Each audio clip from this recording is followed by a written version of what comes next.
Desde tempos imemoriais, a humanidade tem sido cativada por histórias de poder divino, artefatos sagrados e mistérios que desafiam a nossa compreensão. No coração dessas lendas, encontram-se as tábuas dos 10 mandamentos e a Arca da Aliança, objetos que não são apenas relíquias antigas, mas símbolos da própria presença de Deus na Terra, creditados com poderes capazes de derrubar muralhas e aniquilar exércitos. Mas onde estão eles agora? Junte-se a nós em uma investigação profunda, explorando teorias seculares, lendas persistentes e buscas modernas pelos rastros perdidos dos mais sagrados artefatos bíblicos. Este é o Fatos e Mistérios em Cena. Nossa jornada começa no árido e imponente Monte Sinai. Conforme o relato bíblico, foi aqui que Moisés, após liderar os israelitas para fora da escravidão no Egito, encontrou-se com o Divino. Deus inscreveu em 2 tábuas de pedra os 10 mandamentos, um código moral e espiritual que se tornaria a pedra angular da fé judaico-cristã. Mas estas tábuas não eram um simples documento. Para guardá-las, Deus ordenou a Moisés a construção da Arca da Aliança, uma obra de arte intrincada, feita de madeira de acácia e revestida por dentro e por fora com ouro puro, adornada com 2 querubins de ouro em sua tampa, o propiciatório. E dentro dela, não apenas as tábuas da lei, mas também, segundo o livro de Hebreus, um pote de ouro contendo maná, o pão celestial que alimentou os israelitas no deserto, e a vara de Arão, que milagrosamente floresceu, simbolizando a autoridade sacerdotal. A arca não era apenas um cofre, era o trono de Deus na terra, e sua presença era acompanhada por um poder temível. Relatos bíblicos descrevem a arca partindo as águas do rio Jordão, auxiliando na queda das muralhas de Jericó e até mesmo infligindo pragas aos filisteus que ousaram capturá-la. Ela era o centro do culto no tabernáculo, mais tarde, no suntuoso Templo de Salomão em Jerusalém. Por séculos, a arca residiu no Santo dos Santos, o local mais sagrado do Templo de Salomão. Mas em 586 a.C., o Império Babilônico, sob o comando de Nabucodonosor II, conquistou Jerusalém, pilhou seus tesouros e reduziu o templo a cinzas. E é neste ponto catastrófico que a Arca da Aliança desaparece dos registros históricos, dando início a um dos maiores mistérios de todos os tempos. O que realmente aconteceu? Destruída ou levada para a Babilônia, a teoria mais direta sugere que a arca, sendo um objeto de imenso valor simbólico e material, foi simplesmente destruída no saque ou levada como um troféu de guerra para a Babilônia. Contudo, curiosamente, enquanto a Bíblia detalha muitos dos tesouros do templo levados pelos babilônios, a arca não é explicitamente mencionada entre eles. Por que esse silêncio? Escondida em Israel, outra vertente popular é que sacerdotes fiéis, antecipando a invasão, teriam escondido a arca em um local seguro. Lendas falam de vastos sistemas de túneis e câmaras secretas sob o Monte do Templo, em Jerusalém. Alguns até especulam ligações com os manuscritos do Mar Morto e a comunidade de cura. Poderia a arca ainda estar lá, aguardando ser redescoberta? A conexão etíope, a lenda de Axum, talvez a teoria mais elaborada e persistente nos leve à Etiópia.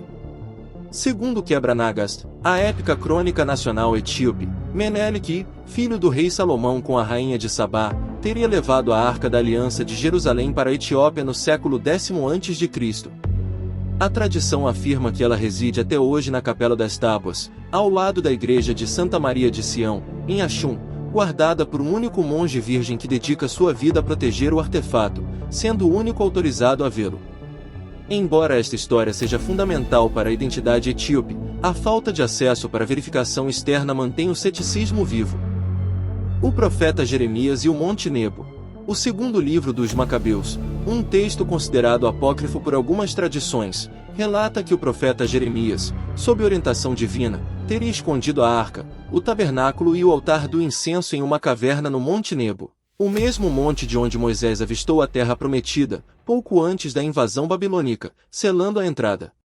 Os Cavaleiros Templários, guardiões secretos, avançando séculos na história, os Cavaleiros Templários, durante sua estadia de quase uma década no Monte do Templo no século XII, também entraram para o folclore da Arca.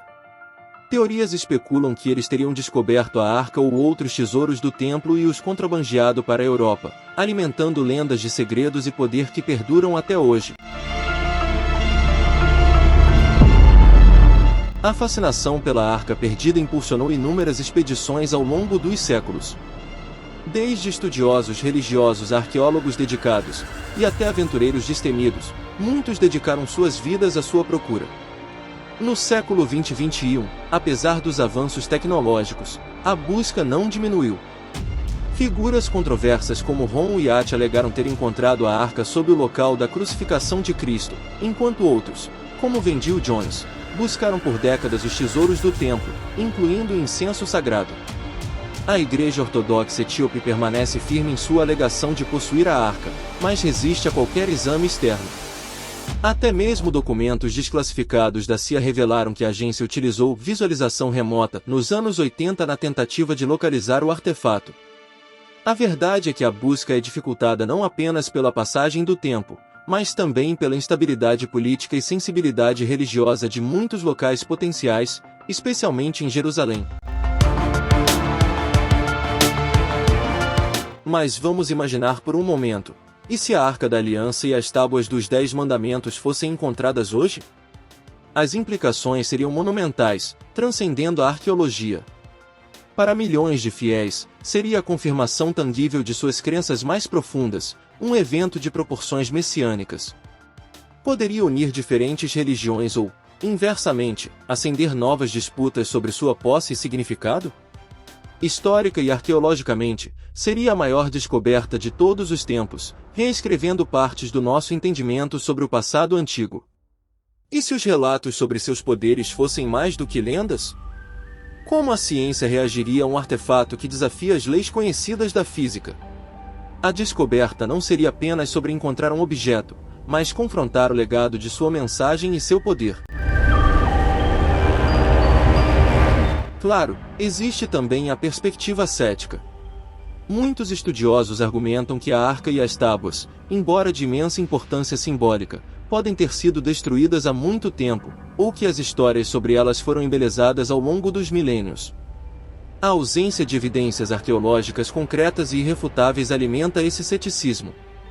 Para alguns, a arca e as tábuas são menos sobre objetos físicos e mais sobre o poder duradouro das ideias que representam justiça, fé e a aliança entre o divino e o humano. Talvez sua verdadeira força resida não em ouro e pedra, mas em seu impacto indelével na civilização. Sejam um fato histórico tangível aguardando redescoberta, uma lenda poderosa que moldou civilizações, ou uma combinação de ambos, as Tábuas dos 10 Mandamentos e a Arca da Aliança continuam a ecoar em nossa imaginação coletiva. A busca por esses artefatos sagrados é, em essência, uma busca por conexão com o nosso passado, com o divino, e com os mistérios que ainda definem a experiência humana. O véu do tempo pode esconder muitos segredos, mas a chama da curiosidade e da fé continua a arder. E você? Qual a sua teoria sobre o paradeiro da Arca da Aliança e das Tábuas da Lei? Compartilhe suas ideias nos comentários abaixo. Não se esqueça de curtir este vídeo e se inscrever no Fatos e Mistérios em Cena para mais jornadas investigativas como esta. O mistério apenas começou.